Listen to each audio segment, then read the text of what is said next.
கரும்புகை என்ற நாவல் சுரைக்காய்ப்பட்டி என்ற திருநெல்வேலி மாவட்டத்தை சார்ந்த வழக்கறிஞர் சி. அன்னக்கொடி அவர்கள் எழுதிய நாவல். தொடர்ந்து பல சிறுகதைகளை வட்டார மொழி வழக்கிலே எழுதி வரக்கூடிய ஒரு எழுத்தாளராக அவர் திகழ்ந்து வருகிறார். பலரும் அவரை வாழும் கீரா என்று போற்றக்கூடிய வகையிலே அவருடைய வட்டார மொழி வழக்குகள் இருக்கும். இருந்தாலும் இந்த நாவலை குறிப்பாக நான் தேர்ந்தெடுத்ததற்கு காரணம், ஒரு முறை நம்முடைய செயலாளர் ஈரா பூபாலன் அவர்கள் சொன்னார்கள், மண்டையை மறைத்தாலும் கொண்டையை மறைக்க முடியவில்லை என்று. அதற்போல் இது ஒரு சூழலியல் சார்ந்த ஒரு நாவல் என்பதால் இதை நான் தேர்வு செய்திருக்கிறேன். இந்த நாவலுடைய முதல் பாகம் என்னன்னு பார்த்தீங்கன்னா, சிவகாசியில் இன்றைக்கி கூடிய வெடி தயாரிக்கக்கூடிய ஆலைகளில் பணியாற்றக்கூடிய விளிம்பு நிலை மனிதர்களுக்கு ஏற்படக்கூடிய விபத்து, அந்த விபத்து ஏற்பட்டதற்கு பிறகு அவர்களுடைய வாழ்வியல் எப்படி இருக்கிறது, அதை எப்படியெல்லாம் கவனிக்கப்படாமல் அவங்க இறந்து போகிறாங்க அப்படிங்கிறதுல முதல் பாகம் ஆரம்பிக்குது. இந்த வெடி ஆலைகளை போய் நேரடியாக ஆய்வு செய்து இந்த நாவலுக்கு எழுதணும்னு சொல்லி போகும்பொழுது மாங்குடிங்கிற இடத்துல மாங்குடி மருதனாரோடைய சிலையை தொழுது கொண்டு இந்த எழுத்தாளர் நிற்கும் பொழுது அங்கே ஒருத்தர் இன்னொரு செய்தியை சொல்கிறார். அதாவது இங்கே வெள்ளாறுன்னு ஒரு ஆறு இருக்கும், வருஷம் பூரா தண்ணி வந்துட்டு இருந்தது, மழை பெஞ்ச வெள்ளமே வந்துட்டு இருந்தது. ஆனால் ஒரு கடைசியாக வெள்ளத்துக்கு அப்புறம் அந்த ஆற்றுல தண்ணியே இல்லாமல் போயிருச்சு அப்படின்னு சொல்கிறாங்க. அது எப்படி தண்ணி இல்லாமல் போச்சு, அது எதனால் ஆயிடுச்சு அப்படிங்கிறத சொல்கிற கதையும், அதை எப்படி மீட்டு கொண்டு வராங்க அப்படிங்கிற ஒரு சூழலில் சார்ந்த நாவல் தான் இந்த புத்தகம்.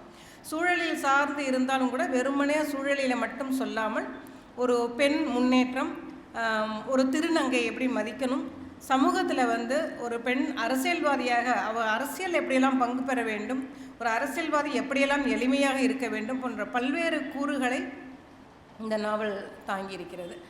முதலில் அறிவு என்ற ஒரு பையன் காலையிலேயே ஒரு அதிகாலை 3 மணிக்கு உடம்பு பூரா புகை பூசினதோடு ஒரு இடத்துக்கு போகிறாரு. ஒரு வீட்டில் கதவை தட்டுறாரு. அந்த வீட்டில் ஒரு ஐயா இருக்காங்க. அந்த ஐயா பேர் அறிவு, இந்த தம்பி பேர் அன்பு. இந்த அன்புங்கிற அந்த தம்பி போகிறாரு. அங்கே அந்த அறிவு ஐயா இருக்கார். அறிவு ஐயாவுடைய துணைவியார் அழகம்மை.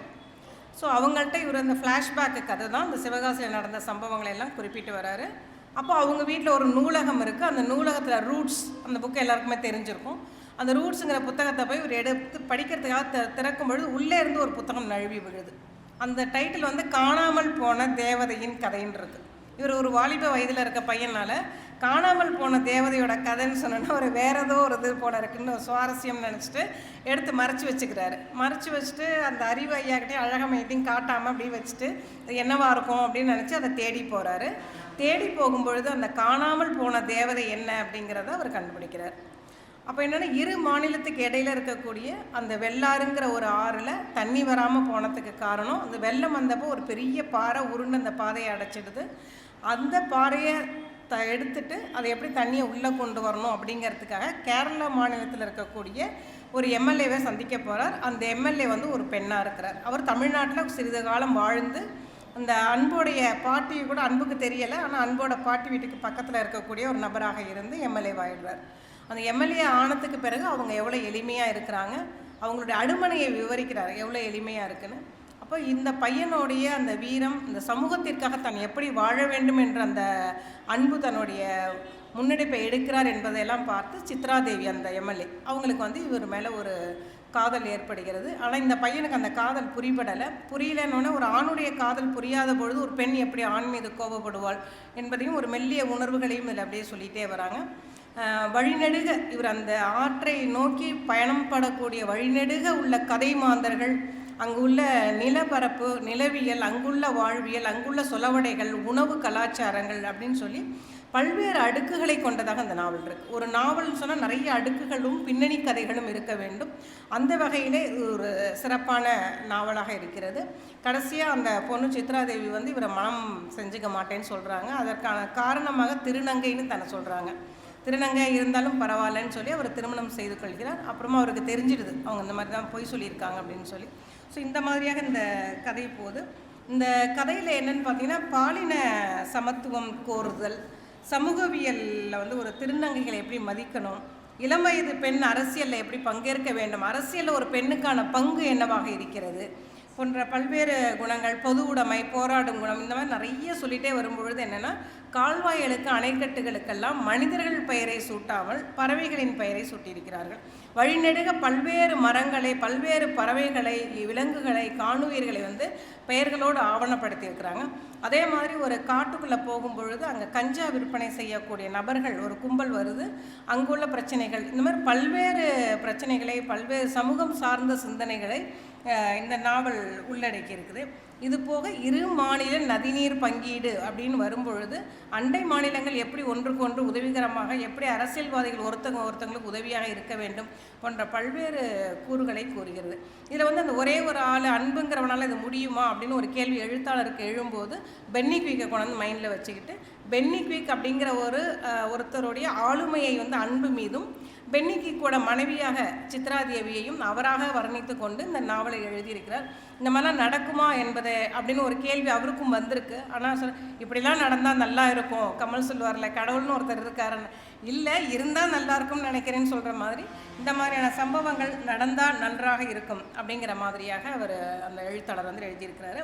இதில் கதை மாந்தர்கள்னு பார்த்திங்கன்னா ஒவ்வொரு கதை மாந்தருமே நம்மளுடைய மனசில் நிற்கக்கூடியவங்க. ரொம்ப எளிய கதை மாந்தர்கள், ரொம்ப எளிய மனிதர்கள், வெள்ளந்தியான ஒரு மனநிலை உள்ளவர்கள், மற்றவர்களுக்கு உதவக்கூடிய, வழிநெடுக தன்னுடைய அன்பையும் அந்த பண்பாடுகளையும் கலாச்சார கூறுகளையும் வாழ்வியோட விழுமியங்களையும் எடுத்துக்கொண்டு செல்லக்கூடிய கதைமாந்தர்களாக வருகிறார்கள். இதை படிக்கும்போது அந்த கதாநாயகனை ஒரு உயர்ந்த நோக்கத்தோடு வாழ வைக்கக்கூடிய ஒரு நாவலாக இந்த நாவல் இருக்குது.